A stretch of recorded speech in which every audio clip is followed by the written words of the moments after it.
Servus, ich grüße euch zu einer neuen Aufnahme und heute packen wir mal zusammen eine neue Tastatur aus und zwar die Keychron K2 Pro. Keychron sollte einigen Begriff sein, wenn man sich mit Tastaturen auskennt, und einige sollten da wissen, dass diese Pre-Looped Switches haben und dadurch klingt dann die Tastatur echt geil. Es ist so richtig schön qualitativ geil. Und ich wollte einfach sowas haben und ich musste zuschlagen. Es ging nicht anders. Und ja, wir packen jetzt einfach aus. Es ist Weihnachten. Alles bekommen, Geld. Auf damit. Übrigens, ja, ich habe die auf Amazon gekauft. Die kamen mit Shelter, keine Ahnung was das ist. Auf jeden Fall aus Polen. Ob das jetzt schlecht ist, das werden wir sehen. So, wir packen das Stück aus. Und da sehen wir auch. Oh, geil. Oh. Das legen wir mal beiseite, das interessiert uns das natürlich nicht. So, das ist die Keychron K2 Pro, eine sehr schöne Verpackung. Was kann ich schon sagen? Das Geile ist an der Tastatur, sie ist in diesem 65% Format, also das kleinste, was eigentlich geht. Wir haben hier Firmware drauf, wir können hier die Keys konfigurieren, man kann auch die Keys einfach einzeln rausnehmen, also die Switches. Nicht die Kappen, sondern die Switches, und können dann irgendwelche von Cherry MX einfach hier, das ist übelst geil. Man kann die Tastatur wirklich so personalisieren, wie man möchte. Was natürlich auch das Beste, finde ich, erst an der Tastatur ist, ihr habt schon gesehen, sie ist kabellos, das ist ein Traum.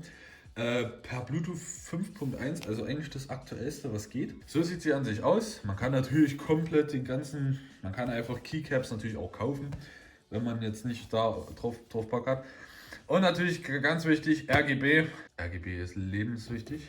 Kompaktdesign, Dual Compatibility per up to 3 Devices, also gleichzeitig RGB-Effekte 10 an der Zahl und Sound Absorbing Vorhang. Also wir haben hier nicht nur Pre-Looped Switches, sondern auch noch eine Technik, die das Ganze ermöglicht. Und dann packen wir das einfach mal zusammen aus und ich bin echt wirklich heiß drauf. So, wie öffnet man das Ganze? Auf die Verpackung ist echt hochwertig. Ach so, okay. Jetzt verstehe ich's. Das hasse ich immer, das. So.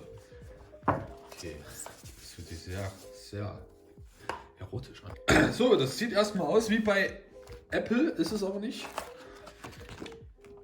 Eine große fette Quick Start Guide. Make sure your switch pins are straight before inserting switch in. Okay. Hier haben wir noch irgendeinen Schrauben, keine Ahnung. Das Kabel, natürlich um aufzuladen, USB-C, ganz klar. Hier haben wir noch ein paar Kappen, keine Ahnung. Und hier ist das Ding zum Rausziehen. Also wirklich alles dabei, um später aufzurüsten. Die Verpackung ist auch, muss ich sagen, echt hochwertig. So, da haben wir schon die Tastatur. Oh ja, I am heiß drauf. So. Das sieht da erstmal ganz gut aus. Hier haben wir irgendeine Anleitung, K2 Pro, Blue, irgendwas. Juckt mich, ich will die Tastatur. So, und da ist sie auch schon. Sehr schön. So, dann hole ich mal zum Vergleich meine alte. Und hier zum Vergleich nochmal meine alte von Razer. Und ja, gut, anderes Tastaturlayout. Welche Tastatur schwerer ist? Ganz klar die hier, also die ist echt schwer. Aber man muss dazu sagen, sie ist tatsächlich nicht aus Aluminium, kostet dafür aber auch nur knapp 130 Euro. Oder ist das Aluminium? Ne, das ist Plastik. Wir haben hier drum einen Aluminiumrahmen, also der ist echt, und das ist echt geil und die ist auch sehr schwer, muss ich sagen. So, ansonsten die Tasten, ja, was soll ich dazu sagen? Tippt sich echt geil. Tasten sind echt geil und schön groß vor allem.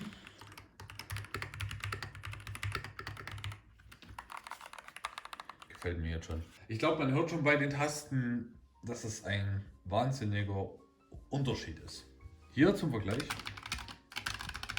Und die hier. Also, ich glaube, den Unterschied.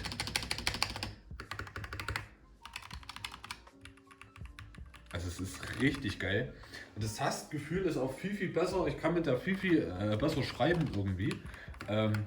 Und ja, mir gefällt die Tastatur jetzt schon extrem gut. Also wirklich. So, hier oben haben wir die Anschlüsse, also USB-C. Und hier können wir switchen zwischen, weiß ich jetzt gar nicht. Dann können wir auf jeden Fall switchen. Genau, Windows, Android, Mac OS. Keine Ahnung wofür. Und hier haben wir, wie gesagt, Bluetooth off und Kabel. Ich weiß jetzt nicht, ob man die erst aufladen muss. Nee, okay. Mach mal an hier, das ist gerade ging es an, ja hier. Und alleine schon die Beleuchtung sieht geiler aus als bei der hier. Sorry, aber das muss ich mal zugeben. Und hier könnt ihr auch noch die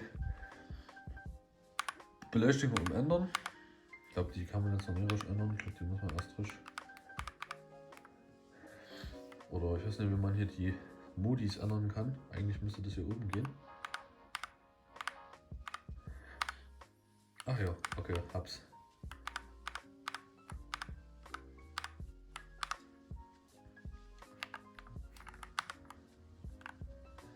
Ja, man sieht hier schön pulsieren. Das sieht jetzt natürlich am Tageshimmel, das sieht man fast gar nichts, aber ja, und ich würde sagen, das war's erstmal mit dem Video. Ich hoffe, euch hat's gefallen. Wir sehen uns im nächsten Video wieder. 10 Minuten sind voll, also macht's gut, haut rein und ciao, ciao.